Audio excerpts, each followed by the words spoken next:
Anda kembali menyaksikan Dua Sisi. Saya ingin ke Mas Iriawan tadi menanggapi Bang Rudi itu pertanyaannya.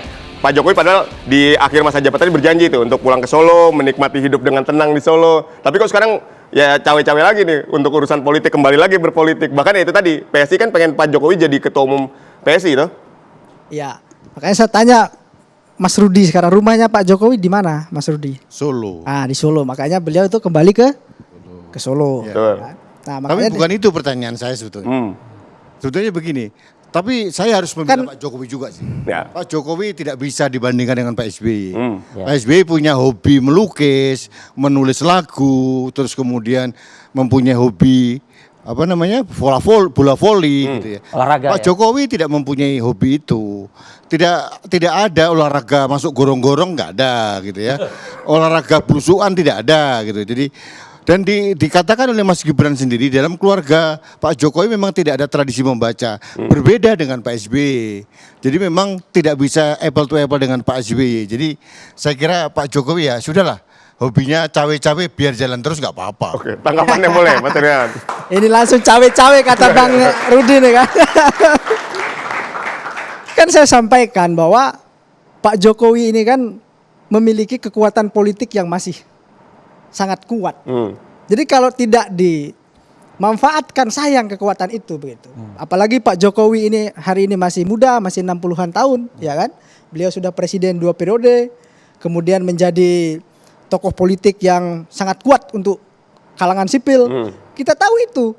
Dan hari ini Pak Jokowi melakukan itu juga bagian dari beliau untuk terus bisa bersentuhan dengan masyarakat, untuk terus bisa berkomunikasi dengan masyarakat. Dan itu adalah caranya Pak Jokowi. Bahkan jujur, saya sendiri sebagai anak muda tidak sanggup melakukan cara-cara seperti itu sebenarnya. Harus menyalami orang, ratusan orang, ribuan orang, bahkan setiap hari ngantri begitu. Sementara Pak Jokowi meladeni itu begitu. Inilah fashion politik yang dimiliki oleh Pak Jokowi, yang tidak dimiliki oleh para politisi. Bang Wirawan, jadi artinya PSI ini ingin memanfaatkan kekuatan Pak Jokowi tadi untuk menjadi ketua umumnya, untuk mendongkrak popularitas dari PSI sehari ini. Kami menganggap Pak Jokowi ini kan sebagai figur yang memang selalu kami anggap sebagai guru kalau di PSI ini, sebagai mentor yang selama ini selalu mengayomi PSI begitu. Dan ketika Pak Jokowi kemarin menyampaikan beliau tertarik untuk ke PSI, luar biasa antusiasme. Tapi pertanyaan kritis saya Mas Iriawan, mohon maaf Mas Andi ya, saya nanya dari belakang. Baik, Pada silakan. waktu Pilpres tahun 2024 dan sebelumnya, Pak Jokowi kan masih kader PDI Perjuangan waktu itu. Nah, bagaimana Anda mengatakan Pak Jokowi yang kader partai lain menjadi mentor dari PSI, dan PSI mengatakan partainya Jokowi? Jalan pikirannya di mana? Kan kapasitas Pak Jokowi waktu itu Mas Rudi sebagai Presiden Republik Indonesia. Oh, bukan kader PDIP waktu itu? Bukan, kita nggak pernah menganggap sebagai kader PDIP. Kita menganggap Pak Jokowi ini sebagai Presiden Republik Indonesia. Oke. Dan kita tahu PSI ini dibentuk waktu itu dideklarasikan untuk memperjuangkan visi misi Pak Jokowi waktu itu, gitu loh.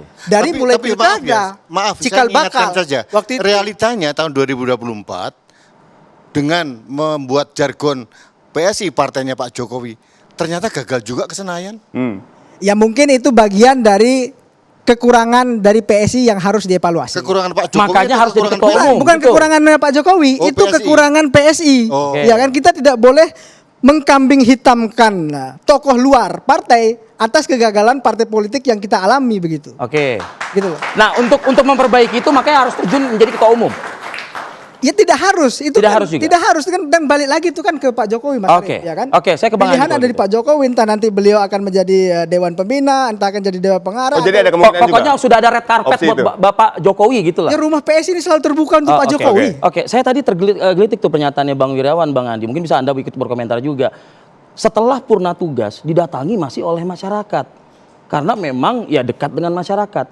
Kita nggak pernah ngelihat waktu purna tugas Pak SBY didatangi masyarakat. Berarti Pak SBY 10 tahun nggak dekat sama masyarakat. Maksudnya begitu? Jadi begini, memang ketika seseorang menjadi presiden, dialah matahari, Ya. ya, dan satu-satunya matahari. Ya. Semestinya juga memang begitu.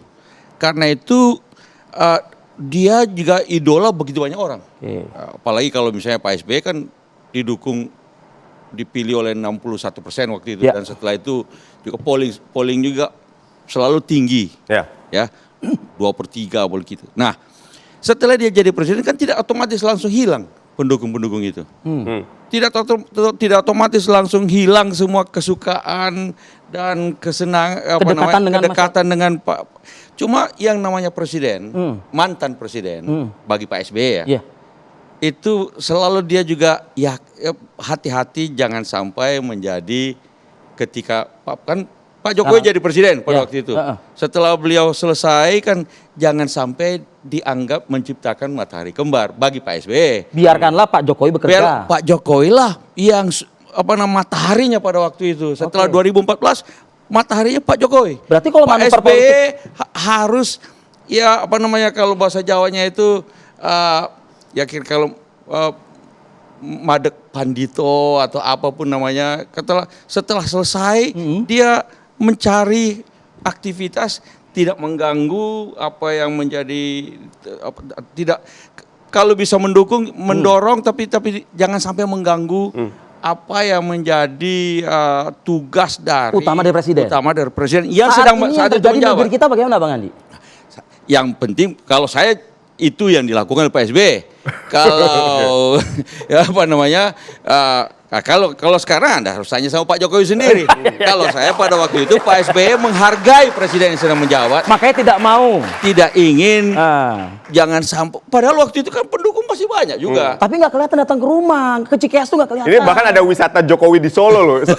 Sampai seperti itu kan. Itu Anda harus tanya kepada Pak Jokowi atau beliau ini. Tapi kalau saya mau bicara tentang yang Pak SBY lakukan. Oke. Dan yang mudah-mudahan karena bagi kami di Partai Demokrat juga kita bangga Pak SBY bisa selesai tidak ada post power syndrome, bisa menggeluti, bahkan kemudian Ibu Ani meninggal tapi beliau juga menjadikan hobi-hobi barunya itu, kegiatan-kegiatan barunya sebagai bagian dari healing proses. 2014 itu Pak SBY itu masih kuat dukungan politiknya. Oh pastilah, punya partai juga. Oke.